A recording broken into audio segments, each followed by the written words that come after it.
The other thing I want to say on this Juneteenth, though, is, my friend shared this with me the other day, and it's not surprising, but this kind of stuff's going on. A teacher in school telling kids that Columbus invented slavery. And I think we should have a conversation about slavery, just generally to put it in context. Yeah. Well, that's not the only person. I don't know if you saw this. Tim Kaine, former candidate, Democratic candidate for vice president. He just said, on the Senate, was it the Senate floor? He said America invented slavery. Right. Yeah, I forgot about that, Carrie. You're right. It's a bald-faced lie. Right. Yes. Yeah, you're right. It's a bald-faced lie. And just for those of you who care about facts, the oldest, I think there might be snippets of written language before this, but I think it's the oldest long form kind of thing was, the Code of Hammurabi in ancient, what is it? Not Mesopotamia. It's ancient, I want to say Sumeria, but I think I'm wrong. Anyway, that area. Right above the Tigris-Euphrates, like that area. The Code of Hammurabi. In the Code of Hammurabi, slavery is mentioned as an existing institution. So, pretty sure it wasn't invented by Christopher Columbus. Slavery has existed. I mean, historians have documented this. Slavery has existed in every culture, every continent that's been inhabited. Every continent known to man throughout all of history. That includes China. It includes the Arab world. It obviously includes Europe. It includes South America. It includes Africa, both Northern Africa and Egypt. Anyone familiar with the Bible knows very well that the Jews were enslaved to the Pharaoh. And Sub-Saharan Africa. In fact, Ethiopia, by the way, didn't end slavery until, I think, the 1940s. So the idea... Yeah, is ridiculous. I just learned about go ahead. I think it was Thomas Sowell who was talking about the Barbary Coast, the Barbary slave trade. I didn't learn about that in school.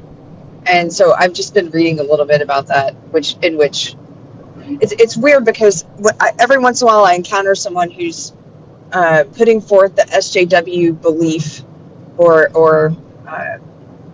the SJW assumption that there's some kind of collective DNA that you don't have to have lived through slavery yourself, but you hold something in your DNA of this painful past that you can't really explain and that a white person can never relate to. And I think it was in Douglas Murray's book where we read how even if you're a person who believes that people hold something in their body or their DNA psychically from generations past, it's a lie to say that people of different races can't empathize with oppression because it's in every race. Every race has this in their past. Yes. I'm not saying they're all the same. I'm just saying it's absurd to think it's a way to kind of to try and discourage empathy and to tell people that they can't put. If humans weren't capable of empathy, we wouldn't be watching movies that move us to tears.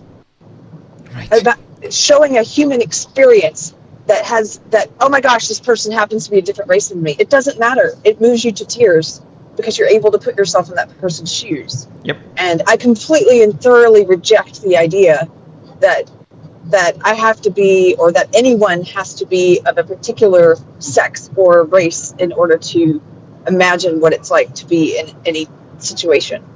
So I don't know if empathy wouldn't exist if that were true, right? Yeah. Right. Yeah, you're totally right. And by the way, thank you. Ian in chat reminds me. I was forgetting the word Samaria.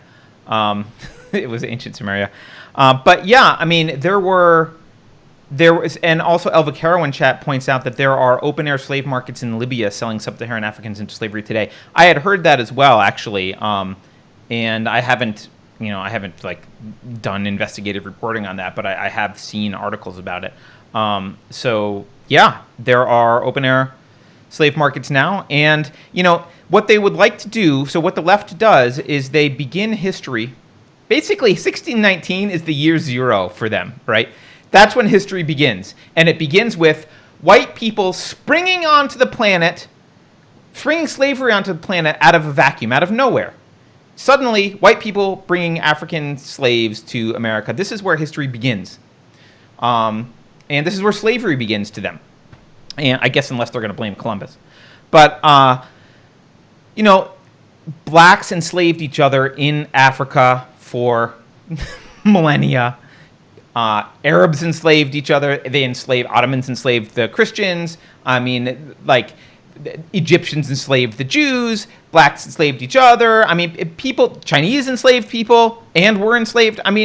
This is part of human history is tribal conquest, and often what the quote fruits of victory were that you got slaves. That was what people did. That's what people did. And there's this idea that that this is a new and uniquely American thing. And you know what's uniquely American? Fighting a civil war to end it. That's what's uniquely American. And uniquely American, ending slavery. Yeah, that's what's uniquely American. You wanna look at something that's unique to the Western world? Ending slavery based on philosophic principle. That's what's unique to the world. That's what's unique.